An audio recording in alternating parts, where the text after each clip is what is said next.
DJ Sly, DJ Sly Tay, DJ Sly, DJ Sly Tay, DJ Sly, DJ Sly Tay, DJ Sly, DJ Sly Tay, DJ Sly, DJ Sly Tay, DJ Sly, DJ 21 combo live and direct right now with H Snow Beatz. Got to get some love to our sponsors, Bel Air.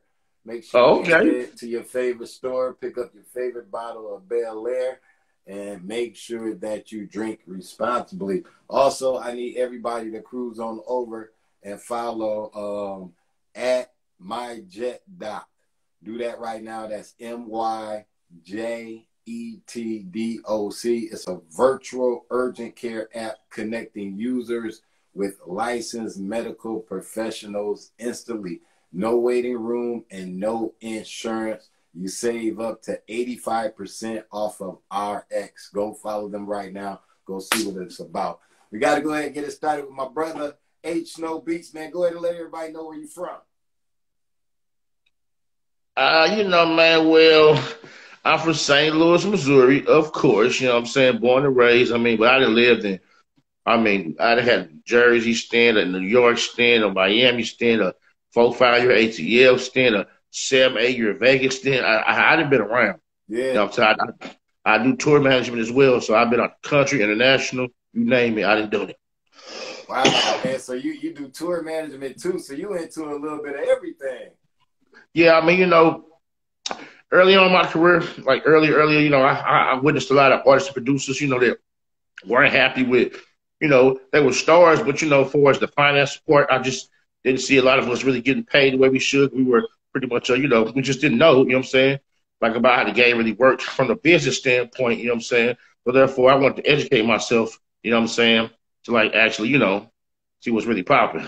Yeah. So growing up as a kid, did you ever think that you would be playing the position that you're playing now? Not at all. Like, nah. I mean, nah, I did not. I completely was something I was in the high school and seeing some of the guys that I looked up to, rapping in the lunchroom, beating on tables and stuff. And I'm like, that's kind of dope, you know what I'm saying? So I'm more of a taught myself this than I wasn't 3 years old and my mama got videos me playing the piano and keyboard. So that's not me. I'm more of a self-taught type of person. Yeah, okay. How old was you when you first picked up your first drum machine?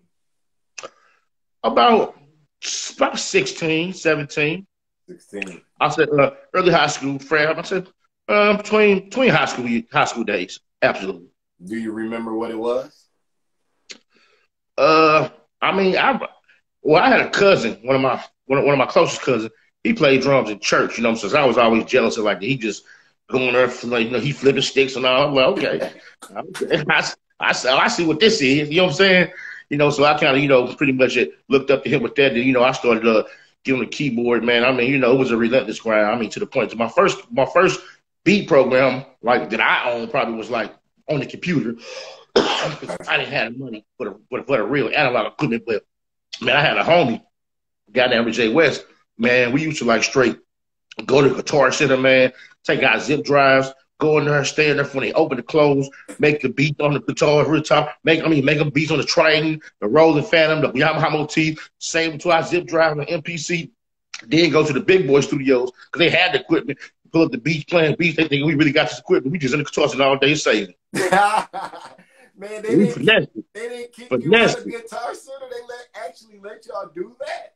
Bro, peep this. We were so thorough, we was displaying the equipment was working. We were showing the equipment really about that. Yeah. They like, y'all salesmen, they ain't getting paid. Shit, y'all selling more than they on the floor.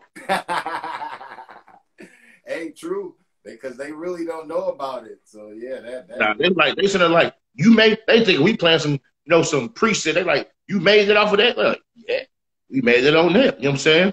Like, real talk. So yeah, man, you took it from Guitar Center. Y'all went into the studio. They thinking y'all got all this equipment. What happened next?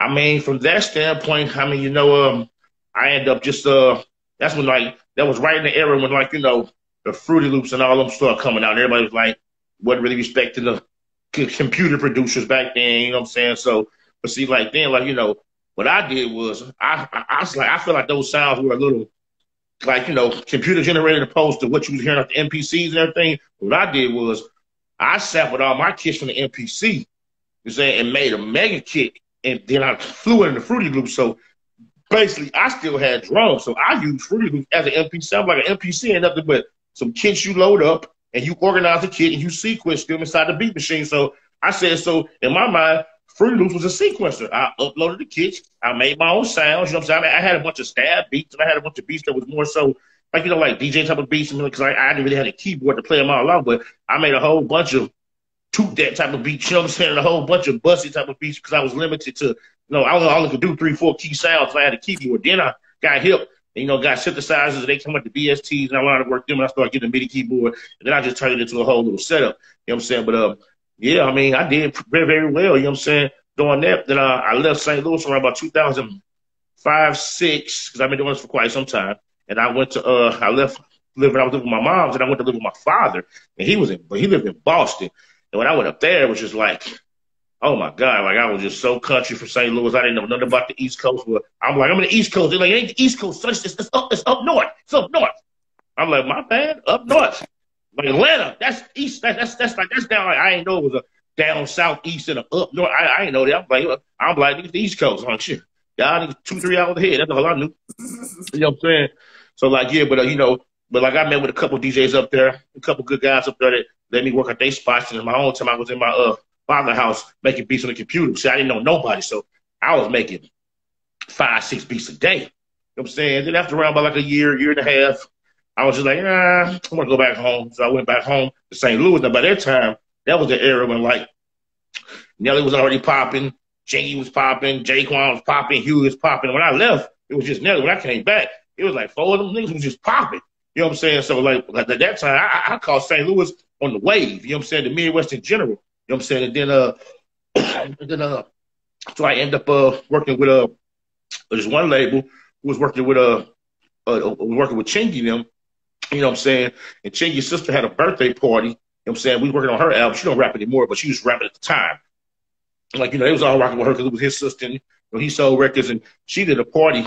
She did a birthday party, and Chingy brought a surprise guest. It was Diamond, Crime Mob, you know what I'm saying? Yeah. And they was doing the song together, like, you know what I'm saying? And they was in the studio, and they, like, we had a big skating rink up there, like a real $1 million skating rink. They had a big ass studio in there, and I was just one of the interns. And so they was doing the song, but with no engineer there. So, like, you know, it was a bunch of little intern engineers. You had your little major cast. They were just Hollywood. They already made so much money with them. You know what I'm saying? So they called us, like, they were just calling the engineers. Was like, hey, man, we got old girl from Crime Mob. We're trying to do a song. Like, with the engineers. They called me. I wasn't even the top pick of the engineer. Yeah. My house just so happened to be the closest, and I was a nigga that actually had a car. You know what I'm saying? So all the other cats, they really called, we on the south side, we 45 minutes away, so I wasn't about to fall. Then I got there or whatever, and we got a whole bunch of beats. We talking about beats from Grammy winning producers. They were just they had them all on the iTunes, like, you know what I'm saying? And they went through it, and they just, and like, there was a bunch of beats they was doing the song. And out of all the beats, out of all the people, the beat that Diamond chose to do with her happened to be an H Snow Beatz. I was like, wow. You know what I'm saying? I walked in the studio, and I'm like, I'm just happy just to meet somebody. I'm like, okay, cool. Like, they know, like, you know, they got the little stars up here. I'm like, you know, shit. But then they played the beat, we gonna do this. It's like, Shotty, we gonna do this. And I'm like, I heard the beat. I'm like, y'all gonna do that one right there? I'm like, shit, that's my beat. I was like, you know, so that's how I kind of got like my first just taste of just, you know, just working with anybody major outside of working with, you know, just real known, like, you know, local rappers or real big regional rappers. I could give you a whole rundown of regional cats I worked with that had, you know, superstars featured on songs and stuff like that. But like, for us getting in touch with somebody that was actually had charted at that point, you know what I'm saying? That was my first time with that. Okay. And then after that, it's like after you get that one, it's like the rest is history. You know what I'm saying? Oh, after that now. Oh, okay. I was working with independent artist. I'm saying female artist. You know what I'm saying? She was on our grind. Now, a year later, you know, I'm just on my regular beat grind. I met Diamond that day. You know, I didn't get her contact that day. I just, you know, just saying, ooh, wow, she went on by her life, and I went on by my life. I was like, cool. I just got to do a session with them that was cool. Now, a year later, I'm on my independent grind, right? So I goes to Memorial Day weekend in South Beach. I'm talking about, I'm out there.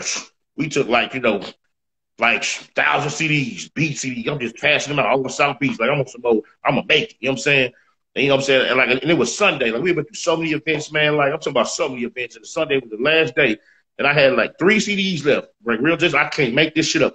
3 CDs left, bro. And I walked past some cats. Some cats had some shirt on that said G's up. And I walked past them, and I was just like, I'm so tired. My feet hurt. And I'm like, man, I'm going to the hotel room. It's done. I'd have been like this shit. This is a bigger experience than I've had ever in life. So I said, you know what, man, go get these niggas a CD. Turned around, I'm like, bro, I'm H Snow Beatz, blah, blah, blah, blah. I'm from St. Louis. I'm trying to get my beats out there. You know, just the whole little rundown, little pitch rundown. You know what I'm saying? Yeah. They was like, oh, that's all cool. We out here, woo, we G's up, woo, we started a little scrappy. I'm like, scrappy? I said, oh, that's great. That's cool. I said, well, cool. Y'all hear someone CD want me to make y'all something fresh, exclusive, my contact on there, and get at me, whoever. So I'm leaving. So I'm like, they stopped me for about 5 minutes, just talking just random shit. You know what I'm saying? They was in a little, what we would call now a mansion Airbnb, but back then, I guess a little mansion hotel. You know what I'm saying? And so I'm walking off and I see like Diamond and Scrappy put up in a little Bentley. I'm like, damn, the top was dropping. Like, okay, that shit was dope. Some shit. It was something. You know, I might have been something Bentley for some shit. Shit I can afford. I do that much. You know what I'm saying? Like, so, and then I walked up, you know what I'm saying? I was walking away, then she said, she started, hey, she said, I remember you. And I'm like, what? She said, you from St. Louis. I'm like, you know Zanita. Well, Chinks, you know. I was like, wow. She straight remember me a whole year later. I was like, she's like, oh, cool. We did some of your beat. I was like, what? She's like, I got a mixtape finna come out, whatever, you know what I'm saying? My godmother from St. Louis or whatever, you know what I'm saying? So give me some beats. If I heard somebody like it, I'll rock with you. I'm like, cool. Then she gave me the beats, changed phone numbers with me and shit. I was like, whoa. So, you know, I walked up again like, man, she ain't gonna call me. You know what I'm saying? But still, the experience is like, hey, once again, you know what I'm saying? I went to St. Louis probably like that was Sunday. I got there Monday, about Tuesday. I'm just chilling, nigga. I see my phone ring. That boy said, down. I was like, she's like, what's up, Shawty? I'm in your city. Who we're studio with? I'm like, and from that point, I've been her producer like ever since like 2006, 7. I pretty much been with her like the whole way, whatever she do, ups, down, all of those stuff she do, reality shows. I mean, she always keep tapping in with me. We just been rocking super hard. You know what I'm saying? Off and on. We had a long break when I moved to the West Coast. We always stayed in touch. Like, and then I moved back down to Atlanta to rock with her.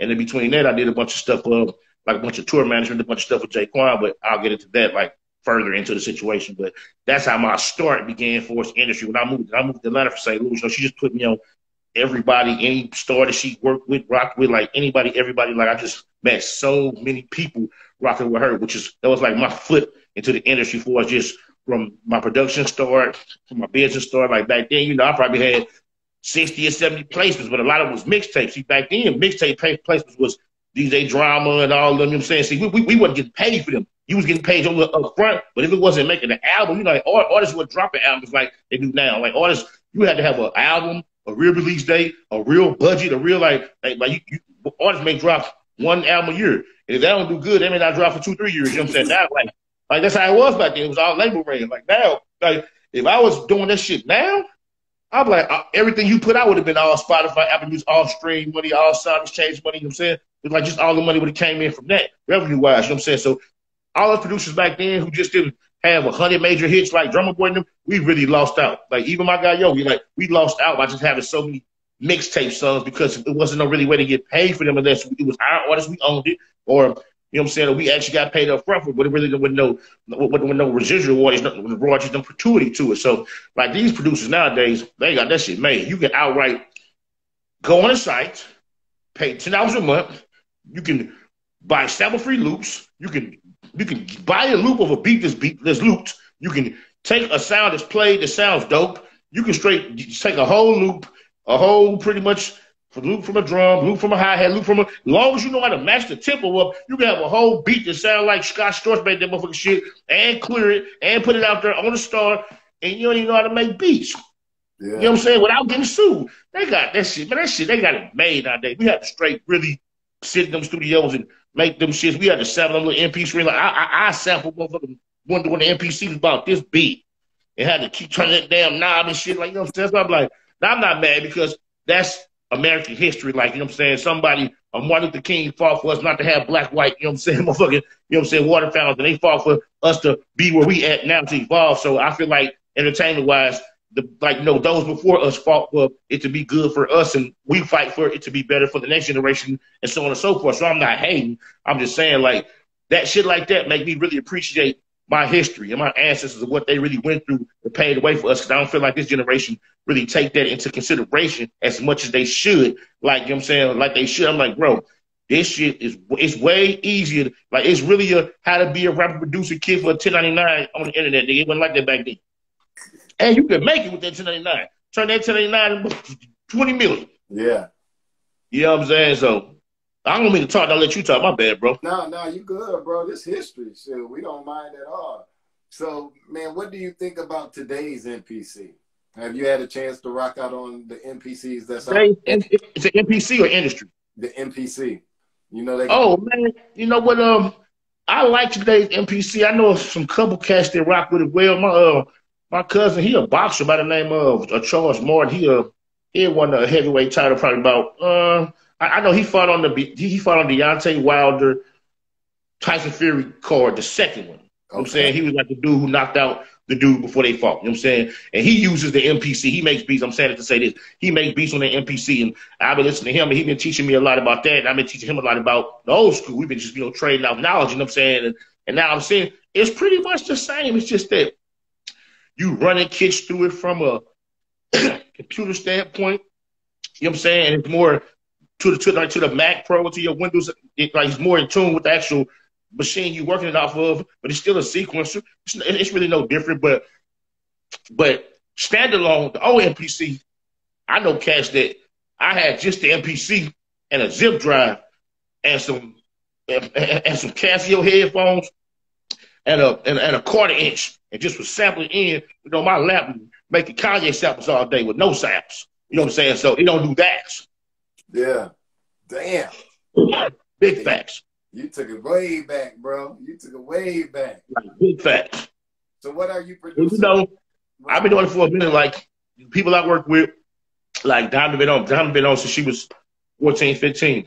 Saying, even my little brother Jkwon, he was 16, 17. So I was fortunate to work with artists that got on real, real young. You know what I'm saying? Like, so I've been around a lot, seen a lot, learned a lot, been to a lot of places that a lot of people probably think I haven't even been. But I was there. I was somewhere in the fog, creeping in the back. Yeah. So you was with Diamond, so you got to experience that crunk era that took over in Atlanta. Oh, yeah. They did that. I seen a lot of that. I came in probably after I mean, Knuckle You Buck was already popping when I got on with her, and even Quan with the Tipsy was already popping before I got on with him. But I was definitely there, like, right after it happened, and more so like I seen the whole Rock Your Hips and all that and all the other stuff she did after that. You know what I'm saying? It was just, she was in a group, and I was just like her personal producer. You know what I'm saying? So like when she was trying to, like, I guess, get more so onto her solo career, you know what I'm saying? Everybody in the group at some point want to go solo, I mean, for whatever purposes, whether it's not working out, whether you make more money solo, I mean, that's just how it be. Everybody I know in the group at some point want to, see if they can do it on their own. I mean, I just respect it, because I feel like I'm a person that if I put somebody on or put somebody in position, like I kind of have a problem with people that, like, put somebody on and want them to stay in the same position. That's unrealistic. You know what I'm saying? It's hard to put, like, now, of course, get your just due. If whatever you're going to do, get what you're supposed to get off of that, if that's what the agreement is. But it's hard for you to be like, for you to show me how to do a podcast and radio and woo up and I'm just your intern, fam. You know what I'm saying? You be like, and I'm like, that's hard. Now, when you want to make money off my rights or whatever, that's business and contractual stuff. But to outright be upset because the person wants to evolve, you yourself want to evolve, you know what I'm saying? Like, I don't knock nobody for wanting to do their own thing. I just can't. Like, I don't feel like that's realistic. Yeah, you gotta boss up. Everything is about leveling up. You know what I'm saying? So today, right now, are you still making beats today? Oh yeah. I make beats. Like I make beats. I just dropped a project with Diamond. She got a project called Slim Thick right now. We also in the works with some other stuff that I shouldn't even be talking about right now. But we just dropped the the project with that. I got a couple tracks on there. Track called Run It Up.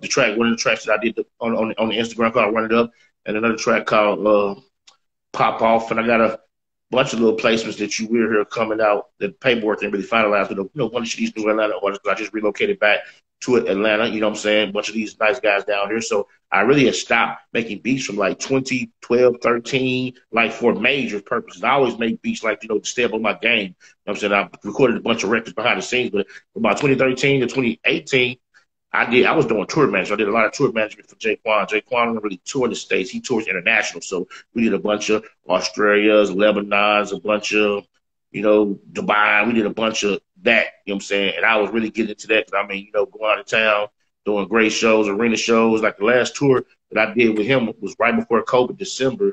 That card had Janet Jackson, 50 Cent, Jason Derulo, Black Eyed Peas, Brandy, Carrie Hilton, you know what I'm saying, Cisco, you know what I'm saying? So we were doing huge tours, like, you know what I'm saying? But he has a huge international fan base, and I just his tour manager. So, and that's like my brother too. We do music and all that too, but like he be dropping stuff, but like man, he making the tipsy money. Like he that and then like I'm like I say if you is a one hit wonder, you got to be one of the most highest paid one hit wonders ever, man. Because I've seen you make 20, 30, 40 million off this record, like literally.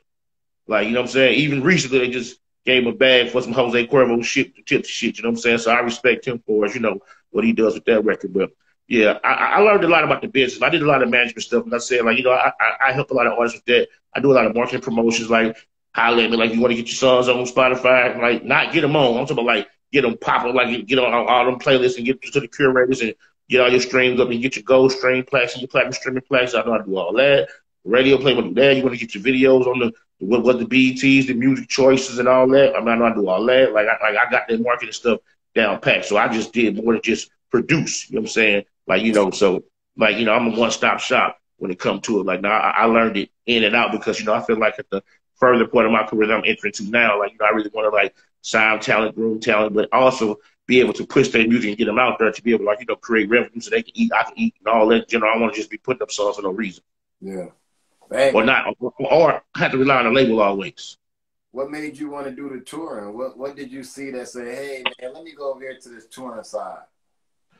I mean, free travel.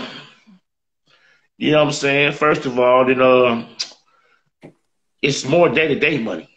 You know what I'm saying? Especially if you later in your career, you don't just have the biggest hits. That's day-to-day money. Like you start dealing with, like, if you're dealing with an artist that's making even 15, 20,000 a night, if you get like, and you got to learn, arena shows pay way more than club shows. Club shows pay good, 5, 10, 15,000. You number one in the country, you can go get a nightclub for 40, 50,000 if you a Pooh Shiesty or somebody, if you that hot. But you know what I'm saying, once you at a decline or you just your record's not charting at the moment, them club dates are a little smaller. So, but the arena shows, I mean, because of the sponsors and the capacity of the crowd, I mean, and the accommodations that come with it, like you still gonna get your tour bus, your Mercedes-Benz Sprint. I don't even open up your tour bus, your Mercedes-Benz Sprint. You're gonna get your per diems and your lunch, your dinner, your food, and like you still gonna be able to walk away with $2,000, $3,000, $4,000 every time you put your artist in that situation or sign that contract. You know what I'm saying? Especially international, they pay well, so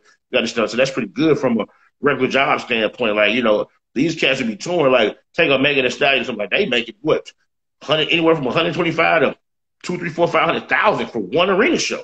Yeah. You know what I'm saying? If they manage to get 5%, he filthy. And from a manager standpoint, you know what I'm saying? Like, we talking about 10, 15, 20 bands every night as a regular job. That ain't nowhere you ain't gonna find that at no warehouse, no nothing. You can do from a 9 to 5.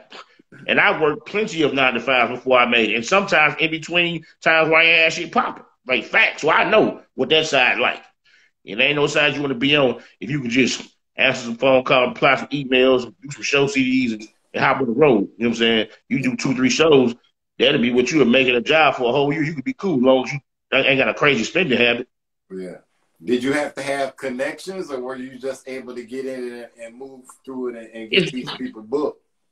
It's really I put in a lot of ground where I search the web like a lot. I built a lot of my connections. A lot of connections came because of the artists, but some of them connections came because I really got out there and just got in the mud and got into them directories and found out which companies was touring, who do what. Like you got to, first of all, do a search forever. You got to figure out who do what and why they do what. Like, okay, like I said, let's say you over here in the States. Like, I mean, I say States because like that's what they call it, States. I'm so messed up anyway. Here in the States, what we call it, America. You know what I'm saying? They would say like, you got companies like Live Nation. You know what I'm saying? Then you got, in Live Nation, competitor would be AG. So now if you're a touring manager, you either gonna be with Live Nation or AG. You ain't gonna be with both if you know the game, because Live Nation and AG probably does 70 to 75% combined of all major tours you see. Then you got your smaller companies like the G Squared, who does the Millennium Tours. You got probably like about 3-4 of them who do like more so, you know, like just one-off tours. Like, so like it's only about 4 or 5 companies that run everything. So if you know that, which a lot of people don't know that, probably just gets freak anyway. You don't know that, like, you know what I'm saying? Like, if you don't know that, you search these companies and boom, boom, bam, bam. Like, you got to write, or you got you anywhere from a new artist to somebody like a Petey Pablo who had good hits, a Yin Yang Twin who has good hits. They tour. They like it's crowds for all that. It's crowds who want to hear just the R&B groups, the old schools, all want to hear what the new kids is doing. You know what I'm saying? So it's a bag and all that. But if your manager, your rep don't know how to go out there and hit them up and get that bag, you ain't gonna get that bag. So your management got to know. Like, first of all, artists should have a manager. But if managers don't do nothing, but a manager's job is to maintain what the artist has going on, and you know, and consult with them and be a middleman for them. Most like people think a manager's job is to make the artist. That's a management label. You know what I'm saying? But an actual manager, that's not his job. Every big artist I know have a manager, but all of them are signed to agents. Agents are the ones who go get them TV deals, them Honey Nut Cheerio deals, them Jimmy Fallon's, and they get that. And then they call the manager, and the manager runs to the artist. The agent gonna charge you about 10%. They ain't gonna never charge you more than 10%. That's what the agency charge. Like, you're talking about companies like CAA and, you know, companies like that, like that you probably may not know of, and like it's about 10, about 5 or 6 of them. Companies like Maverick, like companies that really go out there and get that bread for you, you know what I'm saying? But you got to know all that. So I know all of that. So depending on the level of the artist I'm dealing with, I can make some shit shake. It's all about the hits they had. I don't care if you had a hit 20 years ago or you pop it right now. Like, I'm highly educated of the business side of the game. Like, I'm way further, much smarter businessman-wise than I am as a producer. I'm just good at production, and the artists I rock with, we started as a producer, but I can go out here and get a bag for an artist and some endorsements and brand management and stuff that really, really matter. It don't matter where you at in your career, as long as you've had enough success to where somebody still want to see you. Damn, boy, you got this shit down to a T, bro. That shit is amazing, man. You just gave, everybody, you just gave us some real gems, boy. Oh, no, I drop gems, bro. I ain't gonna hate it. I ain't finna get out here and be, oh, man, I got to beat on so-and-so, man. Now, look here, I can put beats on a lot of people, you know what I'm saying, because I'm a rapper. Like, now, I want to do real business with you, and I want to educate you on, like, what you need to do to take your career to the next level, you know what I'm saying, from a overall standpoint in general. Like this is how you get a bag. Like, it's more impressive for me to see an act that's been going for 20 years, still make $3-4 million, than somebody who high right now. Because it's hard to do it if you've been out for 20 years. The game don't love you no more. Yeah. But you can figure out how to beat the game. That shit crazy. How was your experience on the West Coast? Oh, lovely. Lovely. Wouldn't trade it for nothing. As soon as I get where I want to be the next 6-8 months, I'm definitely going to go get me a little condo, some duck shit out there, and I'm going to slide back and forth. I would love the West Coast. I mean, Las Vegas, all the way down to Reno, from California, Humble, all the way down to the Bay, all the way to L.A., all that. I rock with all that. Like, I love L.A. to death. Like, to death. Big facts. Were you able to connect with some artists out there to manage? I was doing more management in L.A. Yeah, cold as I got this shit on fucking super fucking blast. Shit up Sub-Zero, my bad. It's cold as hell. Shit. But anyway, like, damn. And the water, my bad. But like, yeah, I did a lot of stuff out there, probably more so touring and stuff. I ain't do too much. Like, when I stopped doing beats, that was my West Coast run. Okay. I was like, that was that 2011, 12 to 2018, you know, for a phase for me. You know, but I had some illustrious nights though, especially in Vegas. Yeah. Oh man. I had some Project X nights, some hangover nights on me. You know, I can't, you know, man, what's understood don't need to be explained. I'm trying to tell you, like, like, you know, so, I mean, Vegas is a different ball game, though. Especially because, like, you got Vegas for tourism. Damn. Then you got Vegas, damn. No, I just sat here and told this, man. Hold on, bro. Hold on 1 second. I just sat here and just told this man, do not do this to my brother. Man just sat here and just did this to my phone. My bad, bro. He told me to put it on Do Not Disturb, and I put it on Do Not Disturb, and I still got All these people disturbing me. Hold on. I gotta make a walk to the dark web real quick, bro. Like, I do apologize.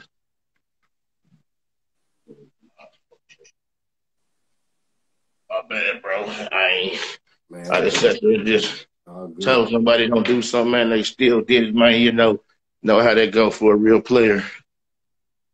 Okay. All right. We back. I apologize to the YouTube. Hopefully one day we play this back and this be epic, man. And you know they both of us just at a high level of success that we may never thought we'd get to, but knew it was coming. Yeah. So man, the West Coast was crazy. Wow, man. All right. So man. Okay. I got you. The West Coast, yeah, crazy. Wow. I mean, massive parties. My homie Lil Will put me on a lot of stuff out there. Lil Will was signed to Drum Squad, Drummer Boy label. You know what I'm saying? He put me in a whole bunch of stuff like my little bro, rocking for a long time.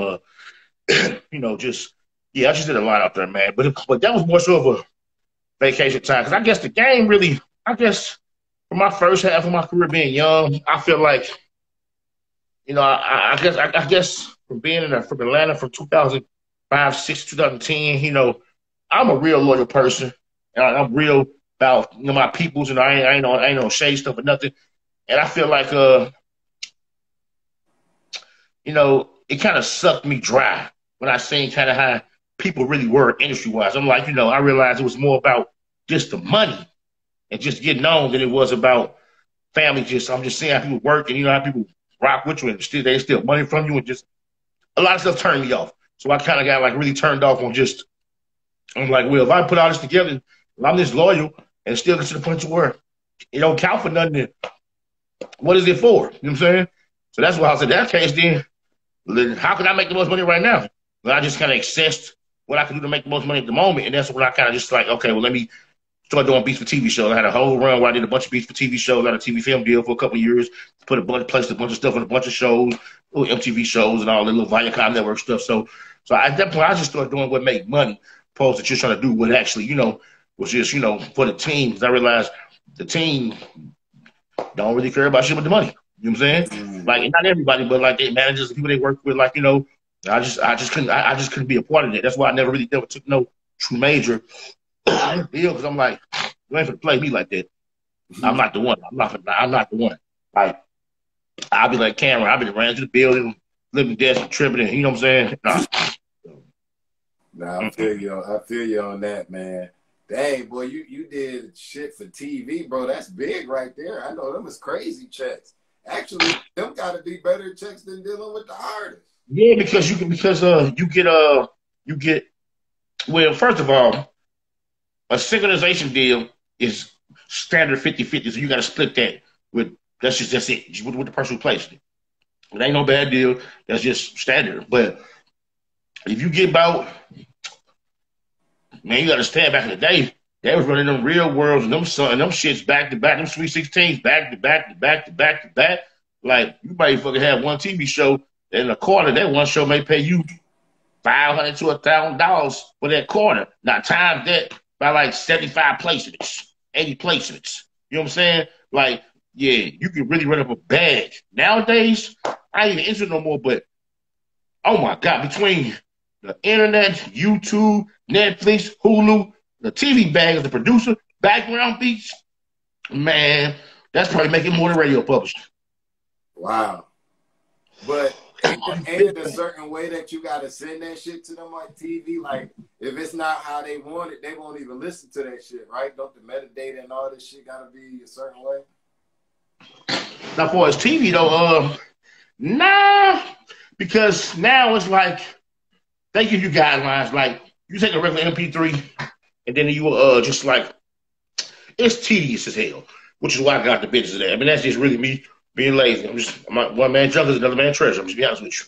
Like, because let's just take for one beat, I gotta make like 7 different versions. Damn. I gotta make what you call a bump, just like 5 seconds. I gotta make 30 seconds, 60 seconds, a minute and 30 seconds. They're like, I gotta make a version where the hook by itself, the main sounds in, they're like the main sounds out, like one beat to be 10 different tracks.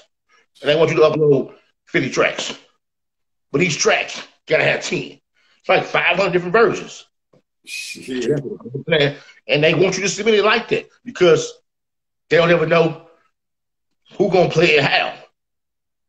Yeah. You know what I'm saying? Like somebody may want your shit like just where it's come on like boom, boom, boom, boom, boom, boom. And that may be your placement. Or it could be running the whole minute 30 behind the clip. So you gotta do all that to get your formatting right. Okay. But like just for any producers out there, whoever out there, just look up music supervisors. Search it online. Music supervisors, you'll find plenty independent companies that allow you to submit. Like they just and they want people who are not in deals, who are just independent cats, and just let them know you got a catalog for the beats that's unlicensed, and yeah, they'll give you a bag.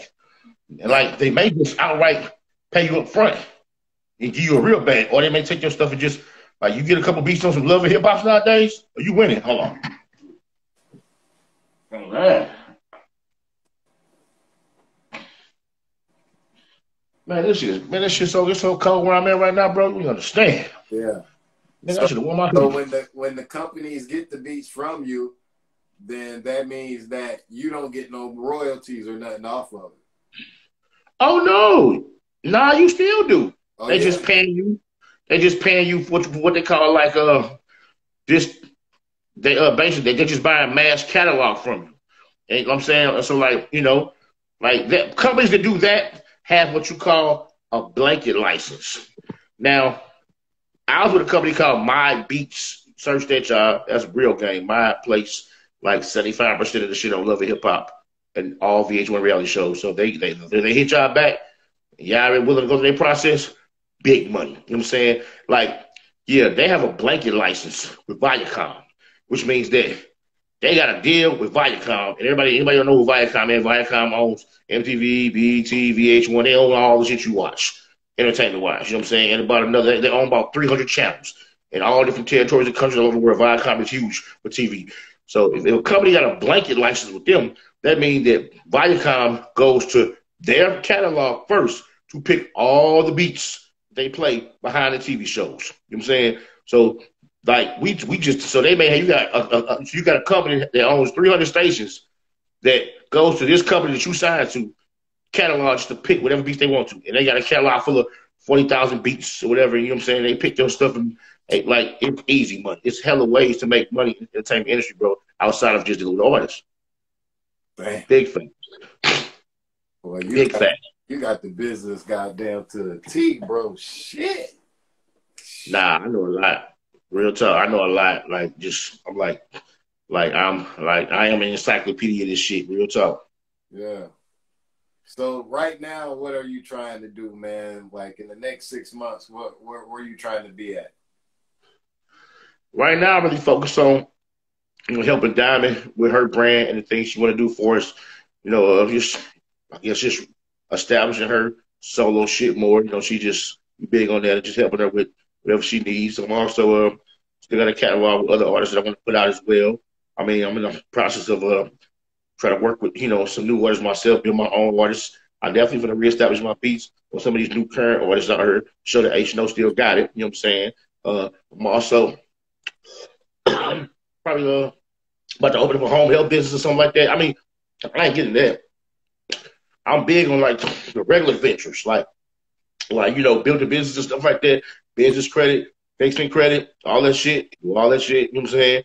I can show you how to take your EIN and get your Dun & Bradstreet and get your net 30 and get your NAV account and build it up and get your net 15 and your net 60 and take that and show you how to walk in there and get a 100,000, 20,000 without a personal guarantee or with a personal guarantee or all that. I'm just in the information, you know what I'm saying? Which is just all stuff you can YouTube and see, but you got to really feed into it and understand it to, know how it works, you know what I'm saying? So I'm kind of getting into the business shit right now.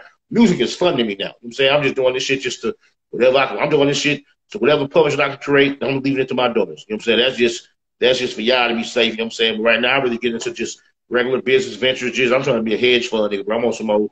I'm trying to be a billionaire. Different. Like I understand it's more money in this. Like I know that. Like it. Like you. Like a person that owns a apartment complex or something like that, and apartment. And I would say that 500 units or something like that. They got the money government funded because it was low income. You know what I'm saying? They got the money from the government. They got it because it was low income. They took it through HUD. They took it through Section 8. They know Section 8 pays 80% of the tenant's rent with a gross with the tenant place. So they know I'm gonna get a building with 300 units. These niggas don't pay nothing. So HUD gonna pay 80%. So they know they gonna get 80% of their 300. Like I'm on some shit like that, bro. Like that's how these Donald Sterlings and shit got rich. Like I'm on that shit. Like I'm on some next level shit, bro. Like music is just a talent I have and I love to do it. I'm just connecting with people that I love to do it. And it's an outsource for us to do bigger things. But yeah, but I'm on some different shit though. Like I'm on some. Bro, I'm into that. It's funny you said that because that's the type of shit I'm on, man. Like lately, I've been paying to get information. You know what I'm saying? You familiar with Him 500? You familiar with Recession Proof? And them boys, the Formula Conference. But I'm like you, man. I'm paying to get information now. But this information, when you pay for it, is so powerful. And it'll allow you to make so much money as long as you implement them strategies that they teach you. You know what I mean? And it's crazy because this is the era that we're living in. We're living in the information era. And so many people are blind and they don't see it. And, bro, they going to fucking miss out.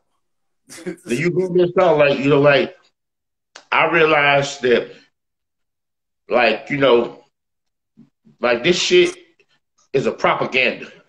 Like, you know what I'm saying? We're living in a situation that the shit they want us to see is the shit you should not be looking at because that's the propaganda. Like they made us go to school for 12 years and taught us shit that we never used. I have never used trigonometry, anything in my fucking life. I still add with the same amount of money that I learned in second, third grade. Real talk. Facts, big facts. Now, even when you go to college, like, they barely teach you how to fix credit in college. Like, they should teach everybody how to fix credit, how to build your credit, how to get loans. That should be what school's about. But they don't want everybody. But see, if everybody was wealthy and everybody was bosses, who gonna be the workers? They gotta keep the balance like that. You know what I'm saying? So they gotta keep you negligent and uneducated because that's how the world works. You know what I'm saying? Point blank, period. You know what I'm saying? Everybody got mansions. Who the maids? You know what I'm saying? Like, but that's sad, but like the world revolves off balance. Like it has to always be, you know what I'm saying, a chain of power.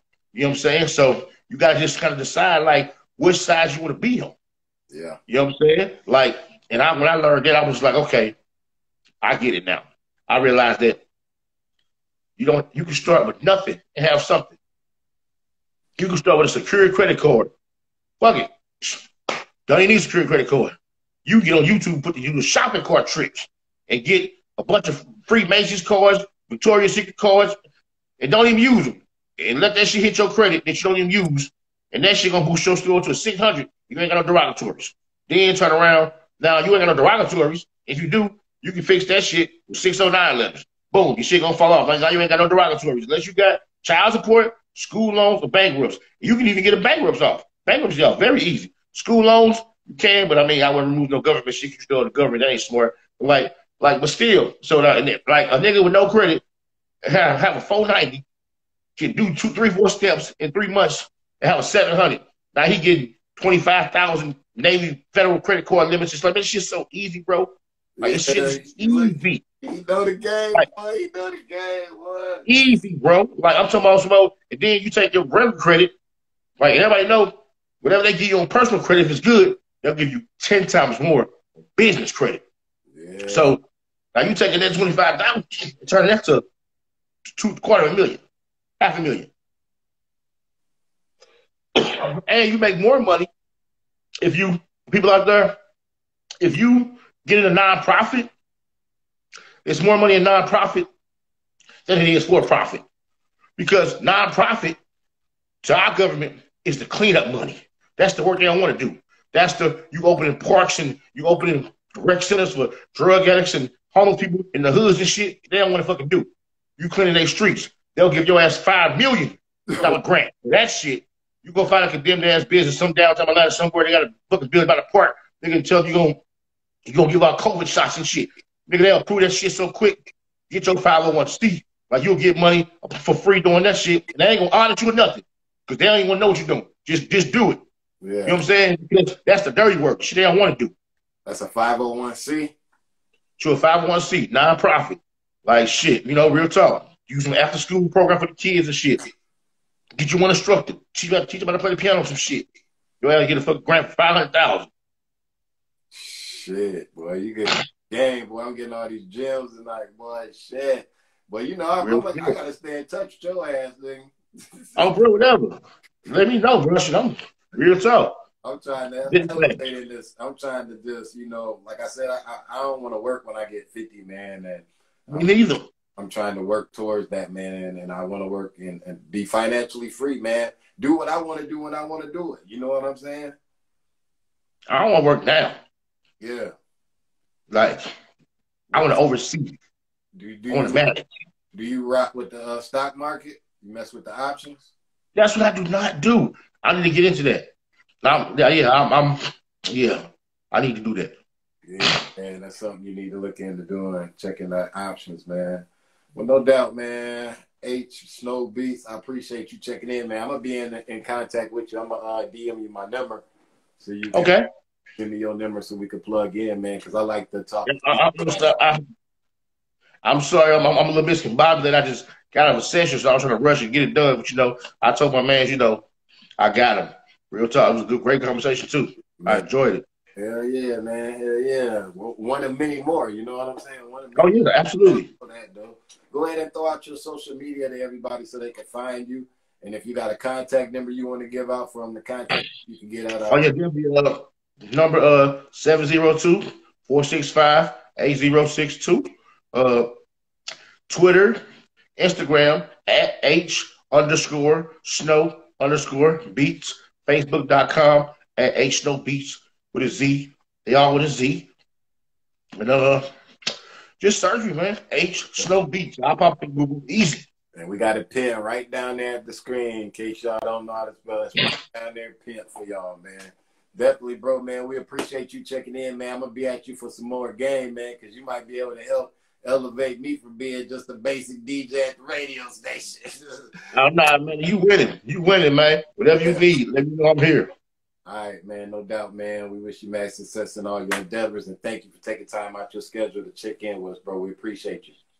You too, man. You be safe. All right, man. Blessings. DJ Sly, DJ Sly Tay, DJ Sly, DJ Sly.